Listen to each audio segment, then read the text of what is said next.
Hey, some of you may not like what I have to say today, but it needs to be said. Set strong boundaries against users, abusers, and manipulators in your life. They're there, trust me.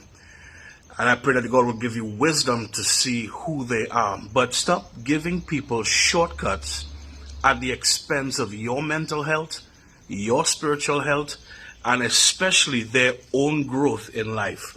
Too many times, because sometimes of the goodness of our heart, we want to continually bail people out of their situations, bail people out of their problems, thinking that we can be their saviors. Listen, we cannot be their saviors. We cannot change anybody.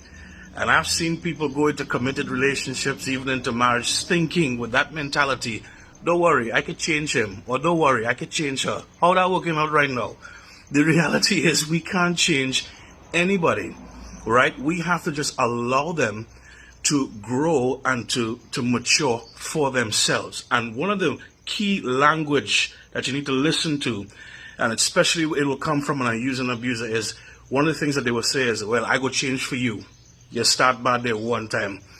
You don't ever change for anybody. You need to change for yourself, for your maturity, for your spiritual growth and upbringing, making sure that you are healthy so that way you can contribute and add something to others as well. All right? But the moment somebody begins to just be continually dependent upon you, always taking from you, never giving back, always in a place of just receiving and not reciprocating, all these different things you're going to you need to pay attention to, because it's a sign. And it is not your responsibility to save anybody. All right? So I pray that the Lord is going to give you wisdom today.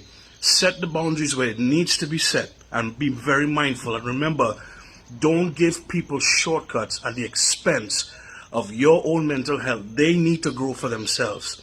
And sometimes what we're doing is that we're actually hurting more than we're helping every time we come to their rescue. All right? It's like putting a mango seed in a very small concrete flower pot. Eventually, it's going to outgrow the environment and it's not going to be able to grow. The roots will begin to die, and that tree will never, ever, ever meet its truest potential. And that's what some of us, we are doing. Even though we are moving with a kindness of heart, but we are stunting people's growth.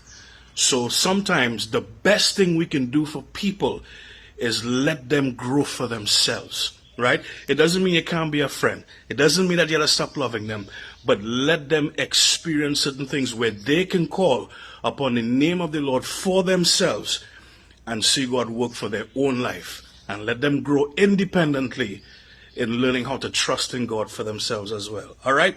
It's your boy Jay. I'm just sending a little bit of help from the hammock. I know that's a hard message to receive sometime, but I'm telling you, it's worth it.